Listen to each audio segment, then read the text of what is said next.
बेटी दामाद ने मिलकर किया पिता को कंगाल। यह कहानी सुनकर आप शायद रिश्तों पर भरोसा करने से डरने लगोगे। पत्नी के जाने के बाद नरेश जी के जीने का आखिरी सहारा उनकी बेटी रचना थी। जिंदगी भर की कमाई से नरेश जी ने अपनी बेटी रचना की शादी विदेश में रहने वाले लड़के से कर दी। 70 वर्ष की उम्र में नरेश जी बीमार रहने लगे थे। याददाश्त भी काफ़ी कमज़ोर होती जा रही थी।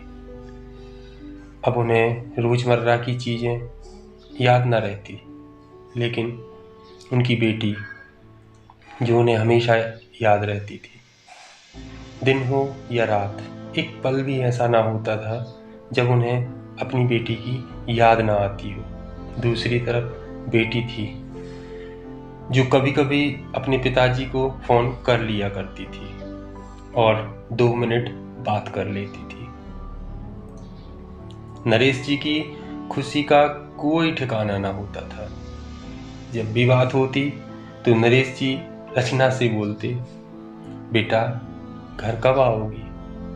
और बेटी बोलती, पापा आप तो जानते हो ना, इनको लंबी छुट्टी मिलना कितना मुश्किल है, पर जब भी छुट्टी मिलेगी हम आएंगे मिलने। बूढ़े पिता की आंखें टकटकी लगाए अपनी बेटी का इंतजार करती रहती। एक दिन बेटी का विदेश से फोन आया। हेलो हेलो, सुन रहे हैं ना पापा? रचना बोल रही हूँ। कैसे हो पापा आप? नरेश जी ने कहा, मैं ठीक हूँ बेटा। तुम और दामाद जी कैसे हो? रचना बोली, हम दोनों ठीक हैं। मैं अगले हफ्ते गांव आ रही हूँ पापा आपको लेने। अब हम साथ में ही दुबई में रहेंगे। तुम्हारे दामाद जी बोल रहे थे पापा को यहीं पर ले आओ, बेचारे अकेले वहां परेशान होते होंगे। पिता की बूढ़ी सूखी आंखें आंसुओं से भीग गईं। उनके कमजोर शरीर में खुशी की लहर दौड़ गई। बेटी और दामाद का अपने प्रति प्रेम देखकर पिता का मन भर आया। बेटी ने आगे कहा, पापा तैयार रहना, उनको ज़्यादा छुट्टी नहीं मिलती। जिससे जितने पैसे लेने हैं और जो कैश है बैंक में है, सब तैयार रखना। तब तक आपके दामाद जी प्रॉपर्टी डीलर से बात कर लेंगे घर के लिए। पिता ने कहा, घर के लिए क्यों बेटा? तो बेटी बोली, हाँ पापा, गांव के घर का क्या करना, कौन जाएगा अब वहां रहने, हमें बेचना ही पड़ेगा। अब हम साथ में ही रहने वाले हैं, तो वहां पर घर रखने का कोई मतलब नहीं है पापा। बुढ़ापे की वजह से ठीक से चल भी नहीं पाते थे नरेश जी, फिर भी पूरे मोहल्ले में घूम घूम कर अपनी इस खुशखबरी को सबको सुनाया। सभी को खुशी हुई, सबको लगा अच्छा है। नरेश जी के आखिरी दिन अपने परिवार के साथ खुशी से बीत जाएंगे। घर वापस आकर नरेश जी ने अपने घर के कोने कोने को ऐसे देखा जैसे अपनी दूसरी संतान को देख रहे हो। देखें भी क्यों ना, उस घर को उन्होंने अपनी खून पसीने की कमाई से बनवाया था। अपनी पत्नी के साथ बहुत सारे सपने भी उसी घर की छत के नीचे देखे थे। अपनी जीवन संगिनी के साथ जिंदगी के 45 साल बिताए थे, लेकिन अब मजबूर थे बुढ़ापे के आखिरी साल बेटी और दामाद के साथ बिताना चाहते थे, और दिल पर पत्थर रखकर घर बेचने के लिए नरेश जी तैयार हो गए। आनन फानन में दामाद ने घर को आधे दामों पर ही बेच दिया और सारे पैसे दुबई की करेंसी में चेंज करवाकर धोखे से सब अपने नाम करवा लिया और सभी दुबई जाने की तैयारी करने लगे।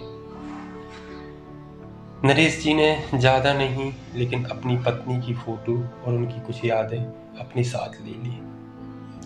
फिर दामाद के साथ टैक्सी में बैठकर एयरपोर्ट के लिए निकल गए।